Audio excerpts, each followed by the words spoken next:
and I'm going to read to you the 7th and last chapter of The Year of the Panda. So we could see how this story concludes. Quite early, the breakfast gong sounded. Lu Yi sighed. Morning seemed to have come so fast. Hu Sheng, he saw, was already gone. Lu Yi made his way to the cookhouse and slid onto the end of the bench. Cook brought him some tea, some wheat cereal, and fried bread. Everyone was listening to Hu Sheng. Zilin occasionally dropped in a remark. It seems when they had reached the small cluster of farms at the foot of Mingdang Peak, it was already dark. Landing the copter, they had frightened a flock of goats. Their bleating and baaing was something to hear.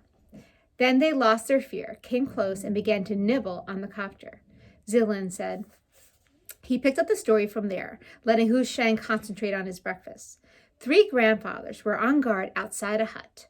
They told us that as they were dragging the dowsing Mao to the hut, he suddenly reared up and roared. In desperation, they knocked the animal out with a rock. Then they put him in the hut. The pilot picked up the tail. We opened the door very slowly. We thought at first the poor thing was dead. How did you get him to the copter? We dropped a net around him. We put him in a cart. By that time, everybody was out helping. Together, we lifted him into the copter.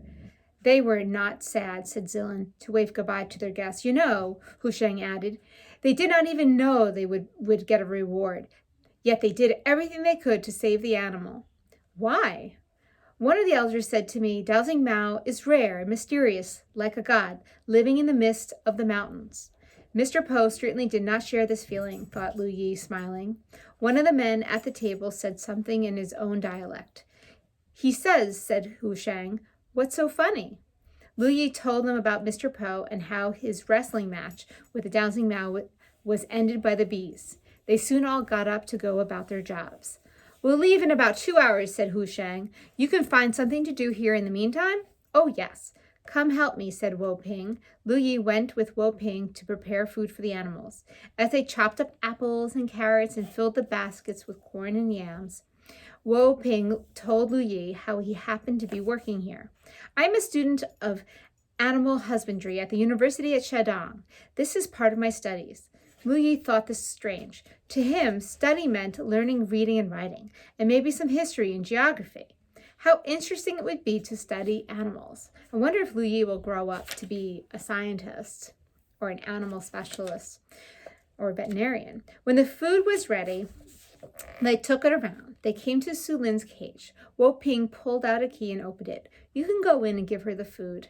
Seeing Lu Yi, Su Lin began to make little squeaking sounds. Lu Yi took Su Lin in his arms. Then he turned, puzzled. Her? Wo Ping shrugged. We don't know right now whether it's a him or a her. It's very hard to tell with Dowsing Mao. It's just about impossible when they're young. Lu Yi had never thought about that. Hugging Su Lin, he did not care whether it was a he or a she.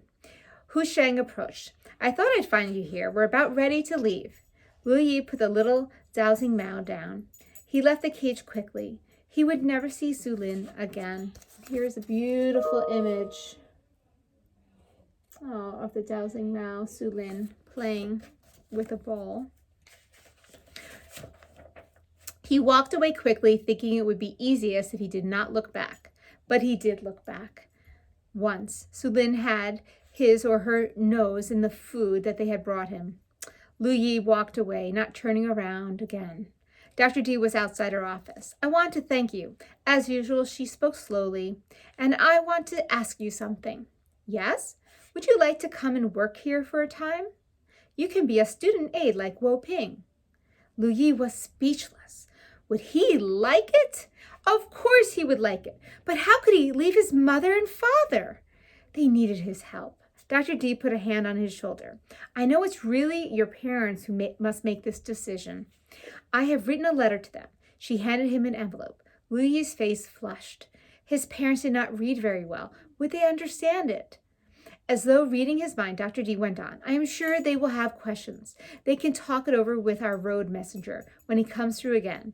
You have a good understanding of animals, Lu Yi. The time here could help you decide whether you want to study to become a scientist who works with animals. A scientist, Liu Yi had always thought he would be a farmer, like his father and his father before him.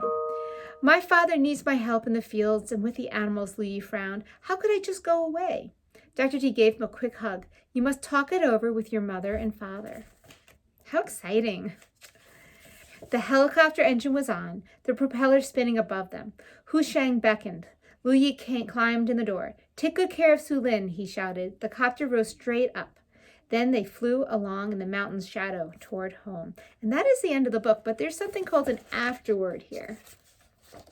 I think like filling us in on what happens after the story ends. I'll read that to you. The reader can guess a lot of what happens later on.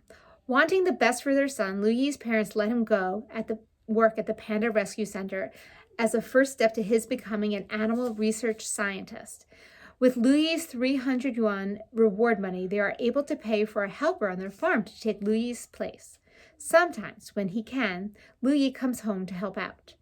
And further in the future, when Liu Yi's parents are older, they, like many of their neighbors, do give up their farm and with government financial assistance move to a town, thus allowing their farmland to become wild once again, so that in times of future bamboo die-offs, pandas will be able to come down from the upper mountains to find bamboo on the lower slopes.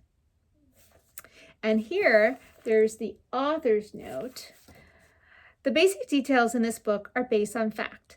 The reward for panda rescue and the penalty for harming one, the food drops, the rescue teams, the encouragement of peasants to relocate from the lower slopes are all a part of the Chinese government's strong efforts to save the panda, an animal they proudly consider part of their national heritage.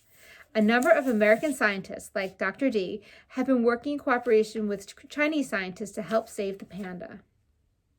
And that is the end of this story. I hope you enjoyed the Year of the Panda. Bye, 3JS.